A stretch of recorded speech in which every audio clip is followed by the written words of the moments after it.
এত গরম পড়েছে না, ফ্রিজে মাছ মোটামুটি এক সপ্তাহের মতো অরিজিৎ এনে রাখে। পরের দিকে মানে 4 দিন 5 দিন হয়ে যাওয়ার পরে মাছ কিন্তু আর ভালো থাকছে না, একদম নষ্ট মতো প্রায় হয়ে যাচ্ছে, মানে একটু গন্ধ গন্ধ হয়ে যাচ্ছে, খাওয়া যাচ্ছে না সেরম না, তবে গন্ধ গন্ধ মতো হয়ে যাচ্ছে। তাই ভাবলাম একটুখানি অন্য কিছু ট্রাই করি, মাছের চপ করি। তাই জন্য মাছটা সেদ্ধ করে নিয়েছি আর একটু আলু সেদ্ধ করে নিয়েছি। সন্ধেবেলা করছিলাম, টিম ঘুমাচ্ছিল তখন করছিলাম।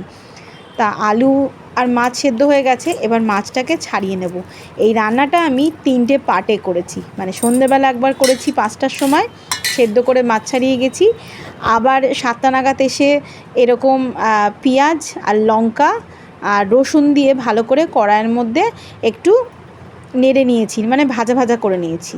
ভাজা ভাজা হয়ে গেলে তার মধ্যে ধনে, আমি জিরে গুঁড়োটা দিইনি, আর একটুখানি আমচুর পাউডার, একটুখানি লেবুর ওই খোসাটা কুড়িয়ে দিয়েছি, আর হলুদ দিয়েছি, একটু চিনি, একটু আর নুন দিয়েছি, দিয়ে ভালো করে ভাজা ভাজা হয়ে গেলে তার মধ্যে ওই যে সেদ্ধ করা আলু আর মাছটা ছিল সেটাকে দিয়ে ভালো করে একটু শুকনো করে নামিয়ে নিতে হবে। এবং এই পার্টটা আমি করেছি সন্ধ্যে 7টার সময়।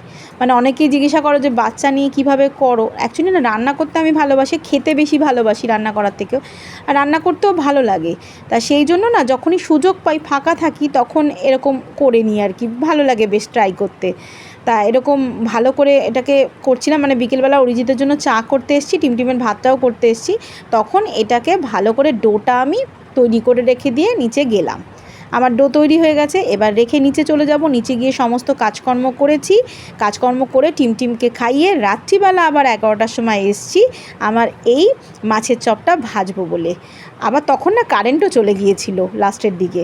তারপরে আমি ওই ময়দা দিয়ে একটু হালকা করে জল দিয়ে ডোটাকে মানে ভেজানোর জন্য একটা তৈরি করেছিলাম গোলা ব্যাটার, আর পাশে না একটুখানি বিস্কুটের গুঁড়ো আর বা ব্রেড ক্রাম্বস থাকলে ভালো হতো, আমার কাছে ছিল না, সেই জন্য আমি ময়দা দিয়েই কোটিং করে নিয়েছিলাম। খুব একটা খারাপ হয়নি, তবে ওগুলো থাকলে কিন্তু একটু বেশি টেস্টি হতো। কখনো যদি মাছ পচে গিয়ে থাকে করে দেখতে পারেন এটা। আমি কিন্তু ওই মানে মাছটা যেহেতু খারাপ গন্ধ হয়ে গেছিলো, তাই জন্য ওটা দিয়ে এই উপায়টা বার করেছিলাম।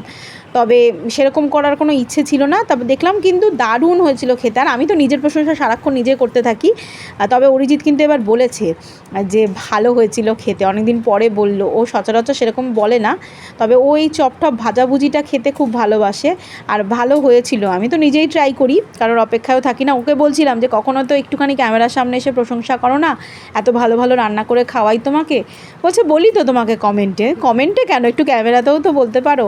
যাই হোক, প্রশংসাটাও আমাকে চেয়ে নিতে হচ্ছে, বাদ দিন, ওসব দুঃখের কথা বলে লাভ নেই। তবে এই যে এই সময় কারেন্টটা চলে গিয়েছিল, প্লেটিংটা করে সাজিয়ে নিলাম।